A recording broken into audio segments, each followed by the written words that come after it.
Au nom du Père et du Fils et du Saint-Esprit, ainsi soit-il. Pour ceux qui entreraient en discussion, par exemple des sédévacantistes, c'est-à-dire des personnes qui nient qu'il y ait un pape aujourd'hui, qui pensent que c'est un antipape qui est sur le trône de l'Église et que tous les évêques suivent un antipape, que tout le corps épiscopal suit un antipape. Et comment dire que justement le Concile Vatican II, qui est plein d'hérésies, aurait été aussi le fait du magistère vivant de l'Église. Voilà, ce sont des gens qui professent cela. Il faut en revenir aux choses essentielles de la foi. Je voudrais dire à ceux qui veulent entrer comment dire, avec eux, comme on dit dans le Concile Vatican II, en dialogue. C'est un terme qu'ils n'aiment pas beaucoup. Donc, en relation, non pas pour les condamner, mais essayer de les ramener au bercail, de leur faire entendre la raison. On va essayer de montrer ici. Je ne sais pas comment on va pouvoir faire, mais apparemment ça ne va pas être si simple que ça. Hein.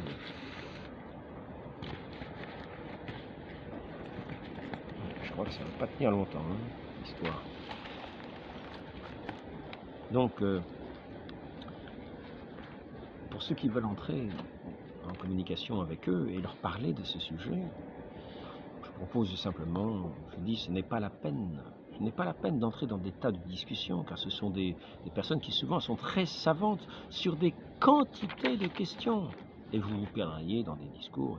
Ils auraient raison de vous.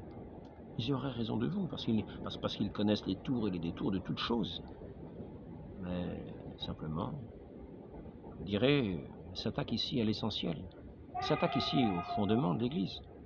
Il faut donc simplement les retenir au fondement de l'Église.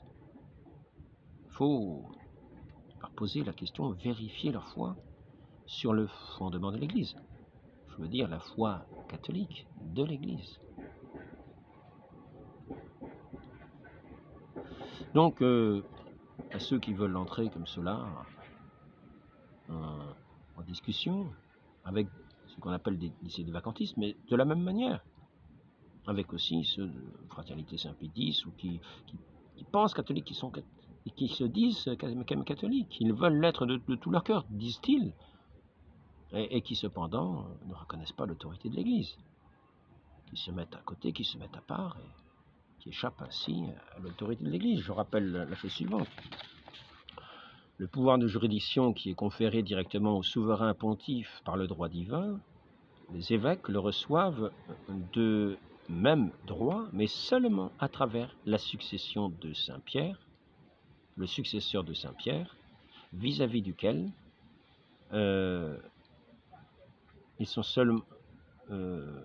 non seulement tous les fidèles, mais tous les évêques sont tenus à l'obéissance et au lien de l'unité.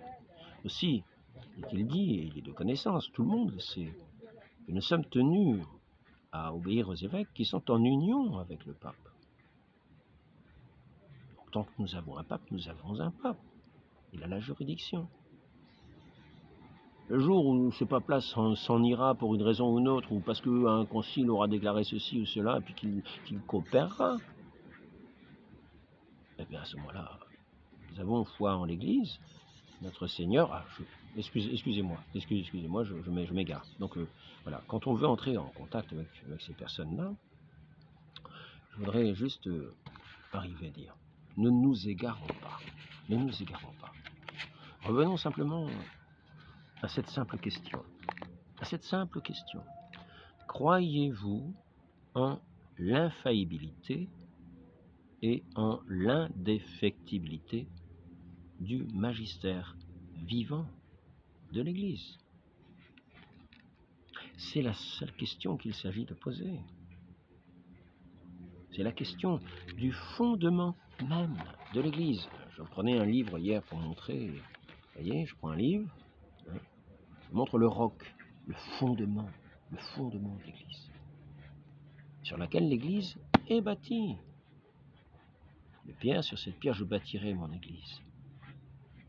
Donc je rappelle, le pouvoir de juridiction qui est conféré directement au souverain pontife par le droit divin, les évêques le reçoivent du même droit, mais seulement à travers le successeur de Saint Pierre, vis-à-vis duquel non seulement tous les fidèles, mais tous les évêques sont tenus à l'obéissance et au lien de l'unité ad sinarum gentem Pie XII.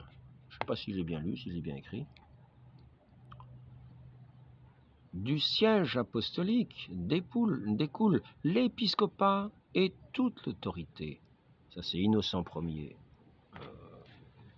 J'ai marqué en 417 après Jésus-Christ, au concile de Carthage. Alors, c'est lequel de concile? Je pense, marqué deuxième concile de Carthage. Pierre est l'auteur et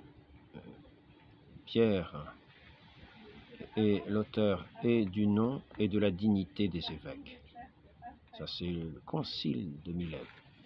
Donc, nous sommes sur le fondement de l'Église. Alors nous savons, je reprends le texte que j'avais hier. J'espère le trouver. J'ai dû préparer un petit peu. Nécessité d'appartenir. J'espère le trouver assez vite. Conditions et mérites, c'est pas ça du tout. Conclusion pratique, traité de l'Église.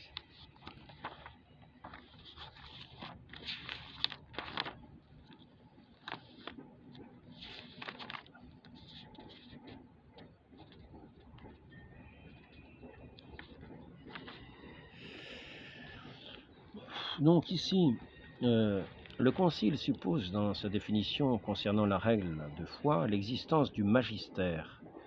Quand il déclare « On doit croire de foi divine et catholique tout ce qui est contenu dans la parole de Dieu écrite ou transmise, et ce qui est proposé par l'Église, soit par décision solennelle, soit par le magistère ordinaire universel, comme à révélé de Dieu. » Session 3, canon 3, Denzinger, 1792. Ce magistère est appelé vivant, magisterium vivum, par opposition à un enseignement au moyen des lettres mortes.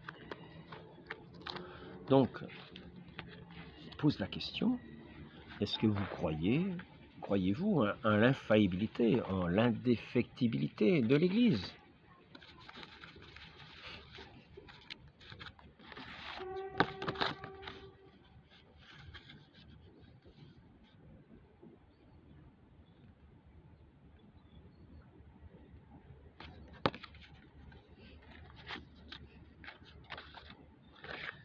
Alors après ça, vous attendez la réponse, parce qu'il faut vous répondre, parce qu'il faut qu'ils répondent.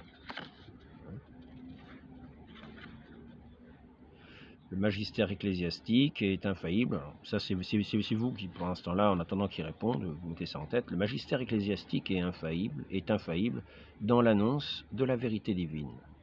C'est Bartman, 141. L'infaillibilité de l'Église fut affirmée dès le début de l'Église comme une vérité de foi.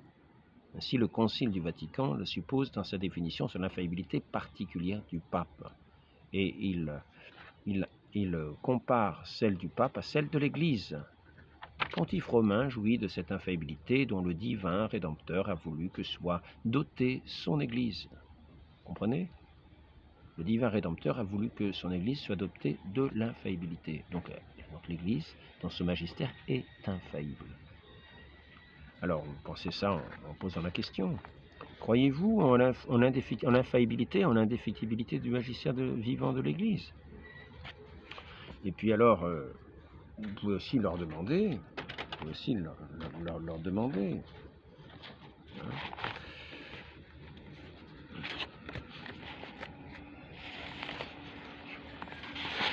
Je perds tous mes papiers. Pauvre Alain. Pauvre Alain, qu'est-ce que tu en as fait? C'est incroyable. Il est là. Vous aussi demander s'ils sont capables de professer cette indéfectibilité selon ce selon ce que, comment dire, le serment antimoderniste demande de professer. Serment antimoderniste, que demande-t-il de professer? Que demande-t-il de professer, ce serment antimoderniste? Et voilà, je l'ai devant moi, de toute façon, je sais que je l'ai devant les yeux, donc ça va pas tarder à arriver. Eh bien, il dit la chose suivante.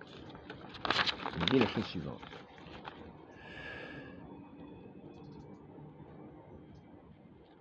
Je soutiens avec la plus grande fermeté.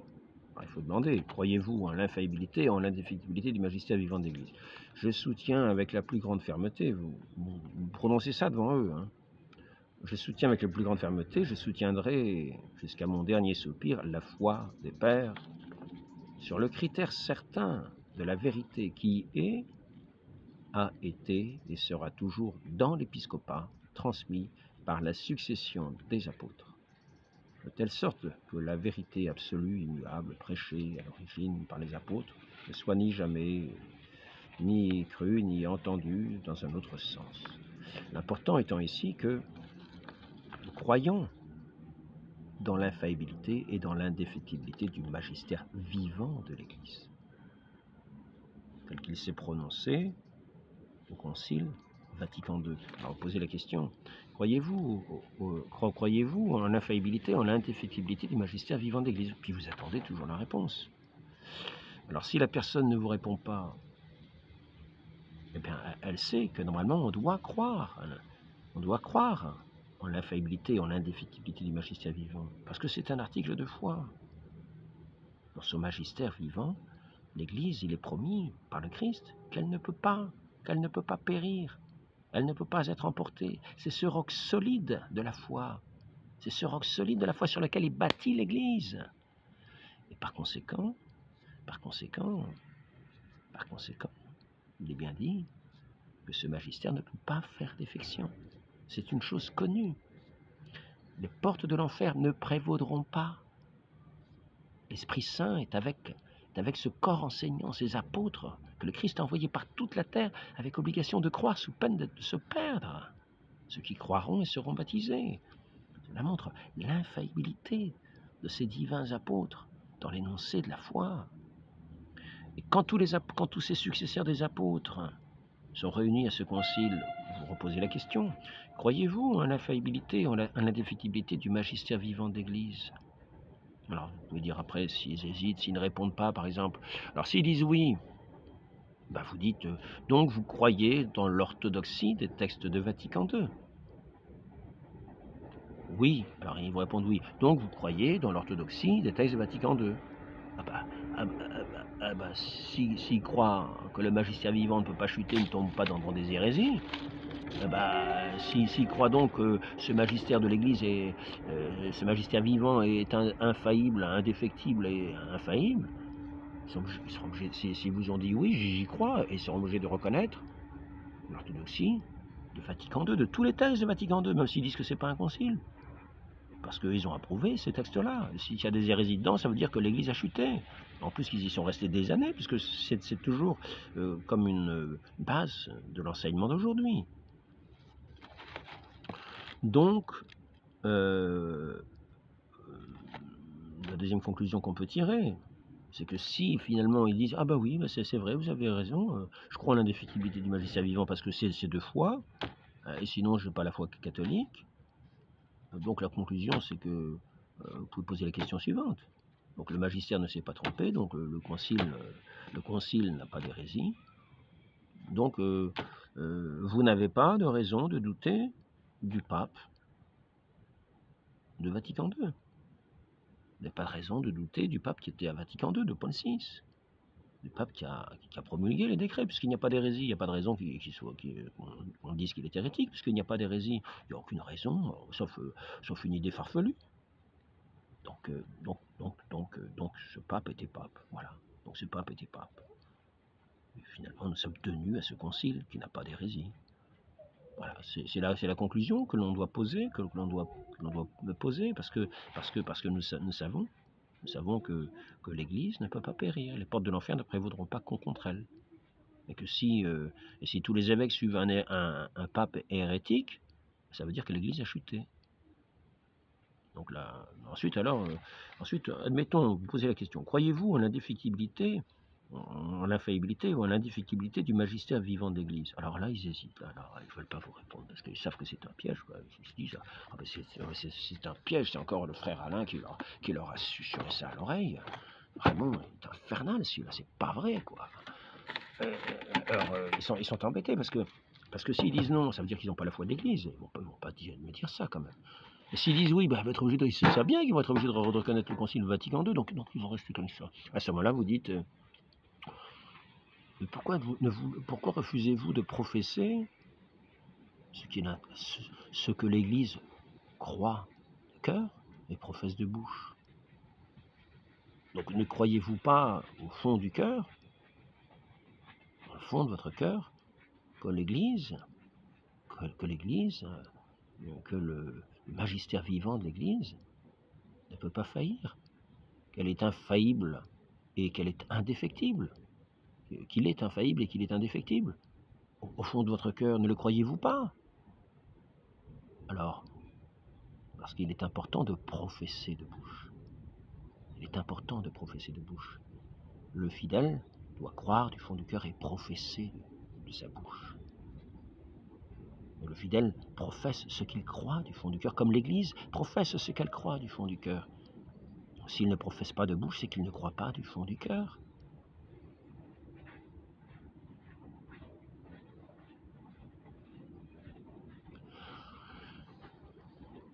Vous ne voulez pas professer ce que vous croyez du fond du cœur parce que l'Église l'enseigne. C'est l'Église qui l'enseigne, cette indéfectibilité. C'est notre Seigneur parce qu'elle s'appuie sur cette parole de notre Seigneur. Que jamais les portes de l'enfer ne prévaudront. Que l'Église est bâtie sur cette foi. Que c'est le fondement même de l'Église. Que tout le reste est bâti dessus. Que tous les enseignements de l'Église sont bâtis sur ce fondement de l'indéfectibilité, de l'infaillibilité du magistère. Sinon, il n'y a plus la peine de parler du magistère de l'Église, ni de tous ses enseignements. La foi en l'Église catholique n'est pas simplement une question de jongler avec des tas de connaissances, des attraits que l'on aurait. Là, c'est les sables mouvants. La foi de l'Église est solide, comme un roc, inébranlable, jusqu'à la fin des temps. Elle est promise pour tous les hommes. Elle est enseignée à toute créature, à travers tous les temps. Donc, troisièmement, il vous répond non. Croyez-vous en l'infaillibilité, en l'indéfectibilité du magistère vivant de l'Église? Non. Donc vous n'êtes pas d'église, fondée sur ce roc. Vous êtes à la surface des sables mouvants. Vous pensez que le magistère vivant de l'Église, qui sont les évêques de l'Église, ont pu suivre un pape hérétique dans ses hérésies et par conséquent défaillir dans la profession de la foi. Et que les portes de l'enfer auraient prévalu sur cette Église. Ah, nous sommes bien embêtés, mes amis. Donc voilà, la chose est simple, c'est pas la peine de chercher plus de complications. Appliquons-nous à travailler sur ce sujet-là, uniquement. Appliquons-nous à travailler sur ce fondement, parce que l'Église est fondée sur ce fondement. Demandons cette grâce, travaillons-y, étudions quelques textes, voyons ce qui est... On pourrait faire c'est le b.a.-ba de la foi. Si nous n'avons pas foi dans cela, nous ne croyons pas dans le roc inébranlable. Et alors nous sommes emportés, comment? Notre maison n'est pas bâtie sur ce roc inébranlable. Et elle sera emportée par les vents, par les pluies, par les tempêtes. Demandons cette grâce de la foi, notre Sainte Mère, l'Église. Et nous ne sommes pas appelés à tout comprendre, à tout connaître, mais ayons cette foi. L'Église est le corps du Christ, dont il est la tête. Soyons bien de ce corps, unis à ce Sauveur. Et nous aurons, demandons la grâce pour vivre saintement dans cette foi, afin d'être sauvés. dans l'éternité. Ainsi soit-il. Ô Marie conçue sans péché, priez pour nous, qui avons recours à vous, ainsi soit-il. Au nom du Père et du Fils et du Saint-Esprit, ainsi soit-il.